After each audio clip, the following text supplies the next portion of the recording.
नमस्कार दोस्तों, जय जोहार। मैं कौशल तिवारी और बिहनिया संध्या में आपका स्वागत है। छत्तीसगढ़ की 11 लोकसभा सीटों में होने वाले चुनाव को लेकर भारतीय जनता पार्टी क्या अब डरने लगी है? यह सवाल इसलिए उठ रहे हैं क्योंकि कल देश के गृह मंत्री अमित शाह छत्तीसगढ़ के दौरे में थे। वे खैरागढ़ में चुनावी सभा को संबोधित कर रहे थे और उन्होंने भारतीय जनता पार्टी के प्रत्याशी संतोष पांडे के समर्थन में वोट मांगते हुए यहां तक कह दिया कि बटन इतनी जोर से दबाओ कि करंट इटली को लगे, यानी इटली तक करंट पहुंच जाए। आप सोच सकते हैं कि यह किस तरीके से नारी सम्मान का स्वांग है भारतीय जनता पार्टी का।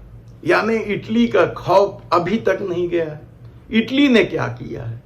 सीधा सीधा सा मतलब इसका यह है कि यह हमला या यह प्रहार देश की उस महिला के साथ सोनिया गांधी के ऊपर है जो अपना सब कुछ त्याग कर इस देश की बहू बन गई है, लेकिन उनके नाम का खौफ या 2004 में अपने दम पर सोनिया गांधी ने जो सत्ता में वापसी की थी उसका खौफ क्या भारतीय जनता पार्टी के सर चढ़कर बोल रहा है?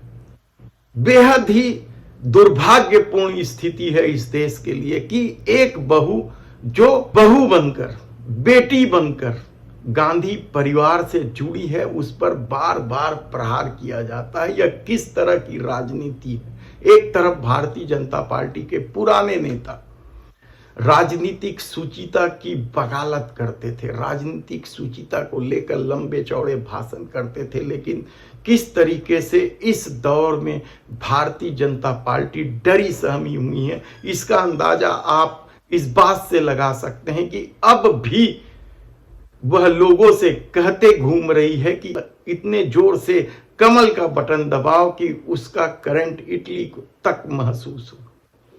क्या है, किस तरीके का नारी सम्मान है? सोनिया गांधी को लेकर इस दौर में क्या क्या कुछ नहीं कहा गया।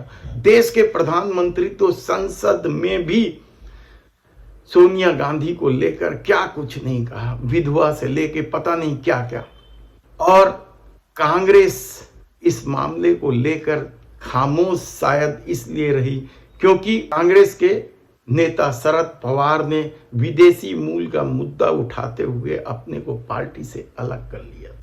ये अलग बात है कि आज के दौर में शरद पवार उसी कांग्रेस के साथ गठबंधन करने को मजबूर है जो कांग्रेस की श्रीमती सोनिया गांधी सर्वे सर्वा है। लेकिन अमित शाह का खैरागढ़ में आकर फिर इटली के करंट की बात करना किस हद तक सही है, यह निर्णय आपको करना है। क्योंकि इस दौर में जिस तरीके से देश के प्रधानमंत्री नरेंद्र मोदी की छवि खराब हुई है हिडनबर्ग की रिपोर्ट और इलेक्ट्रॉल बॉन्ड के बाद, या तमाम भ्रष्टाचारियों को भारतीय जनता पार्टी में शामिल करने को लेकर, अपराधियों को संरक्षण देने को लेकर, तो ऐसी परिस्थिति में क्या भारतीय जनता पार्टी के पास एक बार फिर कोई रास्ता नहीं है कि वह धर्म की राजनीति करे, कि वह खान पान पर सवाल उठाए,